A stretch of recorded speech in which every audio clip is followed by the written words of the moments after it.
कम समय में रिवीजन के लिए इस चैनल को सब्सक्राइब करें क्लास 10 तक। तो इसमें देखते हैं कि मानव हृदय जो है 1 मिनट में 72 बार धड़कता है। गर्भावस्था में औरतों में 150 बार 1 मिनट में धड़कती है। बच्चों का हृदय 120 बार 1 मिनट में धड़कता है। हृदय के संकुंचन से धमनियों पर उच्च रक्त दाब का क्षेत्र बनता है जिसे सिस्टोल कहते हैं तथा इसकी मान 120 mm पर HG होता है। जबकि हृदय प्रसारित होता है तो धमनियों के निम्न रक्तदाब का क्षेत्र बनता है जिसे डायस्टोल कहा जाता है तथा इसकी मान 80 mm पर HG होता है। अर्थात ब्लड प्रेशर जो है 120/80 mm पर HG होता है। तो 120 को उच्च रक्तदाब हाई ब्लड प्रेशर जिसे सिस्टोल कहते हैं, 80 को हम निम्न रक्तदाब यानी लो ब्लड प्रेशर जिसे डिस्टोल कहते हैं। इसको हम मापने के लिए स्टेनो मैनोमीटर के द्वारा जो है ब्लड प्रेशर को मापते हैं या स्टेनो मैनोमीटर का प्रयोग करते हैं। ब्लड प्रेशर का बढ़ना हाइपरटेंशन कहलाता है जिसमें 140/80 mm पर HG होता है। HG का मतलब पारा होता है। जबकि ब्लड प्रेशर का घटना 120/60 mm पर HG हाइपोटेंशन कहलाता है। रक्तदाब को संचालित करने वाला हार्मोन एड्रेनलिन और एपिनेफ्रिन है। रक्तदाब को नियंत्रित करने वाला मस्तिष्क का भाग मेडुला ऑब्लांगाटा है। हृदय के धड़कने से लब डब की आवाजें उत्पन्न होती है जिसे सुनने हेतु स्टेथोस्कोप का यंत्र का प्रयोग किया जाता है।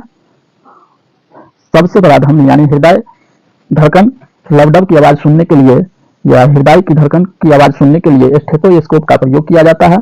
सबसे बड़ा धमनी महाधमनी होती है जिसको ओरोटा कहते हैं। सबसे बड़ी सिरा महासिरा होती है जिसे वेना कावा कहते हैं। कॉकरोच तिलचट्टा के हृदय में 13 कक्ष होता है जबकि केचुआ के हृदय में 8 कक्ष होता है। ECG इलेक्ट्रोकार्डियोग्राम ग्राफ जिसका प्रयोग हृदय के धड़कन को ग्राफ करता है और हृदय की धड़कन के बारे में पता चलता है। SA नोड एक मशीन है जिसे सीनो ऑरिकल नोड कहते हैं। ये दाएं आलिंद में मौजूद होता है। यह हृदय को धड़काता है। इसे पेसमेकर कहा जाता है। जब SA नोड खराब हो जाता है तो हृदय को धड़काने हेतु कृत्रिम पेसमेकर का प्रयोग किया जाता है जिसे जराविक सेवन कहते हैं।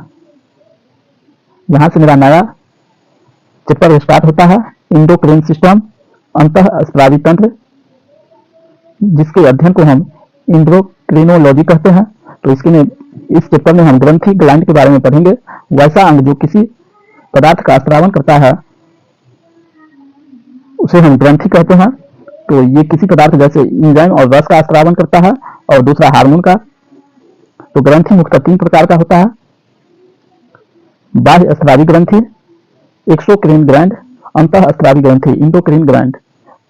तो बाह्य स्रावी ग्रंथि में नलिका युक्त नलिका पाया जाता है जिसमें एंजाइम रस स्रावित होता है। अंतःस्रावी ग्रंथि में नलिका विहीन यानी नलिका नहीं होती है। तो ये जो है नलिका विहीन ग्रंथि है जिसमें हार्मोन पाई जाती है। बाह्य स्रावी ग्रंथि के अंतर्गत यकृत यानी लीवर आता है। लाल ग्रंथि, सलिवरी ग्लैंड, अश्रु ग्रंथि, लैक्रिमल ग्लैंड जिससे आंसू निकलता है, पसीना ग्रंथि, स्वीट ग्लैंड, तैलीय ग्रंथि, जठर ग्रंथि, अग्नाशय ग्रंथि, पैंक्रियाज, दुग्ध ग्रंथि जो महिला में पाई जाती है और नम्मा है आंत ग्रंथि। फिर देखते हैं अंतःस्रावी ग्रंथि में क्या क्या है। तो पीयूष ग्रंथि, प्यूटरी ग्लैंड, हाइपोथैलेमस, पीनियल ग्रंथि, अबोटू थायराइड जो कंठ के पास होता है, प्रावटू पाराथायराइड, थाइमस, अभिवृक्क ग्रंथि, विरसन ग्रंथि, अंडाशय, ओवरी, अग्नाशय, पैंक्रियाज, ये सभी अंतःस्रावी ग्रंथि है।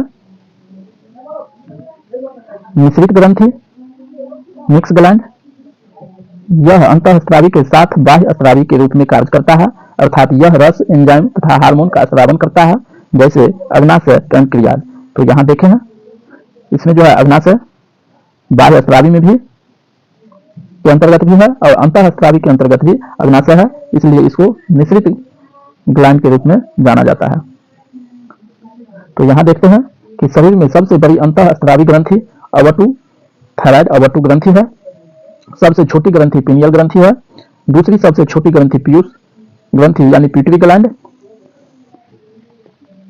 शरीर में एच यानी तितली आकार की ग्रंथि थायराइड ग्रंथि है।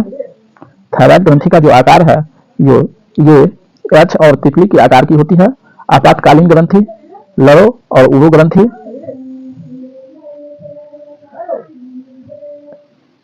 और सबसे बड़ी ग्रंथि है यकृत। शरीर का सबसे बड़ी ग्रंथि यकृत है। एड्रीनल वृक्क, अभिवृक्क जो है एड्रीनल अभिवृक्क, ये आपातकालीन ग्रंथि है।